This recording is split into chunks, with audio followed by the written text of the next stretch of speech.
कभी कहता है मैं 10 लाख लोग ले आऊँगा, कभी कितने लाख ले आऊँगा। बाबा 10 लाख लोग मत लाओ, तुम्हें हिम्मत है तो 172 पूरे कर लो। आपने उसको खुद भी सुना होगा।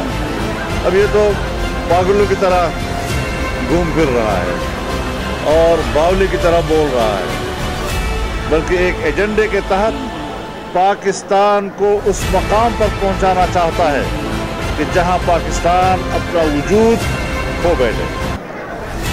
बड़के न मारी जाएं। हम उनकी बड़कों को जो 10 साल से देख रहे हैं, ये एक हवा से भरा हुआ गुब्बारा है जिसके लिए सुई के एक सिरे की ज़रूरत है, फिर इसके अंदर कोई हवा नहीं है।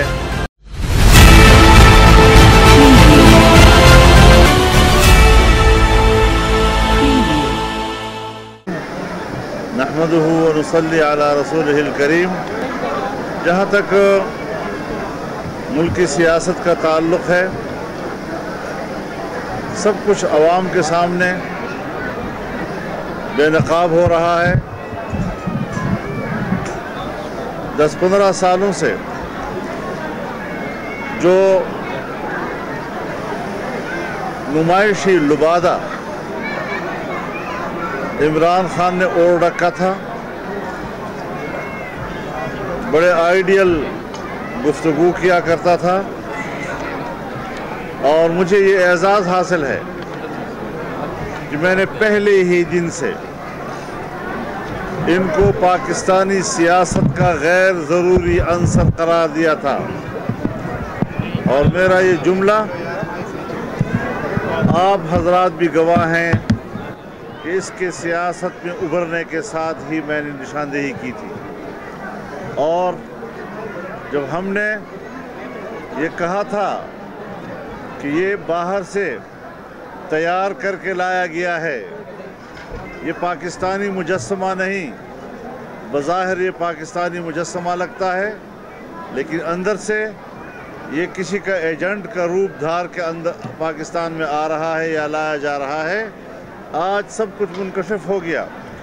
मैं ये नहीं कहता कि वो सिर्फ नाअहल और नालायक है, बल्कि एक एजेंडे के तहत पाकिस्तान को उस मकाम पर पहुंचाना चाहता है कि जहां पाकिस्तान अपना वजूद खो बैठे।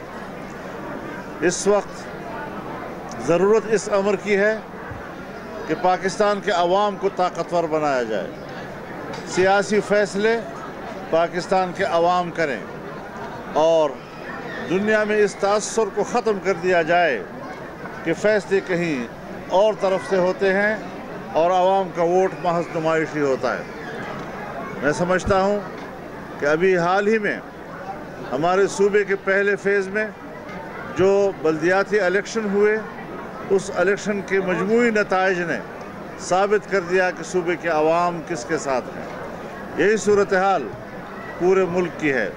आज इस वक्त कौमी असम्बली में अदम एतमाद की तहरीक पेश हो चुकी है और शायद एक आध दिन के अंदर असम्बली के इजलास बुलाने और अदम एतमाद की तहरीक पेश करने का शेड्यूल भी सामने आ जाए, लेकिन बड़के न मारी जाएं। हम उनकी बड़कों को 10 साल से देख रहे हैं।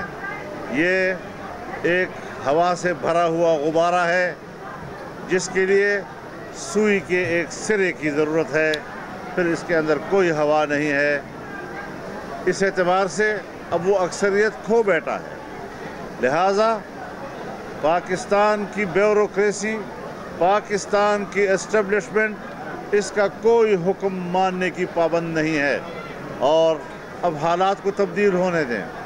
अवाम को वोट का वो हक़ जो उनसे छीन लिया गया था और वो मैंडेट जो चोरी कर लिया गया था, आज वक्त आ गया है कि हम अवाम को वो मैंडेट वापस दिलाएं और अवाम अपने फ़ैसले से अपनी नई हुकूमत कायम करे और मुल्क में एक पाक, साफ़ और शफाफ सियासी निज़ाम फले फूले और तरक्की करे।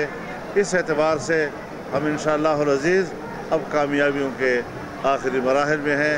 अल्लाह हमारी मदद फरमाए। आपने उस वक्त खुद भी सुना होगा। अब ये तो पागलों की तरह घूम फिर रहा है और बावली की तरह बोल रहा है।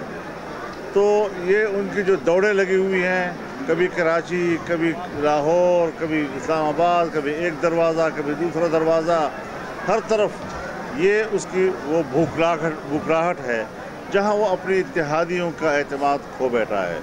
लिहाजा अब उनके हाथ से मामलात निकल चुके हैं, कोई मसला नहीं है। तो हम ये भी बता देना चाहते हैं कि ये मेंबरान असम्बली को मरूब करने की कोशिश ना करें। कभी कहता है मैं 10 लाख लोग ले आऊँगा, कभी कितने लाख ले आऊँगा। बाबा 10 लाख लोग मत लाओ, तुम्हें हिम्मत है तो 172 पूरे कर लो, तुम्हारी बड़ी बात है। और अगर लोगों को लाने की बात हुई तो इतना ज़रूर कहूँगा आज आपके सामने कि पूरा मुल्क तैयार रहे। हम किस वक्त उनको इस्लामाबाद आने की दावत देते हैं और उनको बुलाते हैं, और जिस तरह गुज़श्ता 2 रात पहले पूरे मुल्क के हमारे कारकुनों ने जिस तरह हमारी आवाज़ पर लब्बैक कहा और 1 घंटे से पहले पूरा मुल्क जाम कर दिया, इसी जज्बे के साथ वो हर वक्त इस्लामाबाद की तरफ रुख करने के लिए तैयार हैं। ताहम कल जब हमारे हिज़्ब इख्तिलाफ़ की पार्लिमानी पार्टी का इजलास होगा, मजमूई तौर पर सब पार्टियां उसमें शरीक होंगी, तो हम ये फ़ैसला तमाम अपोजिशन पार्टियों की शराकत के साथ करेंगे। लेकिन इतना अपील ज़रूर करता हूँ कि हर जगह पर आवाम तैयार रहें, कारकुन तैयार रहें। अगर हमने कहा कि इस्लामाबाद की तरफ रवानगी हो तो उसमें फिर कोई घंटों की ताख़ीर भी नहीं होनी चाहिए, बल्कि मिनटों के हिसाब से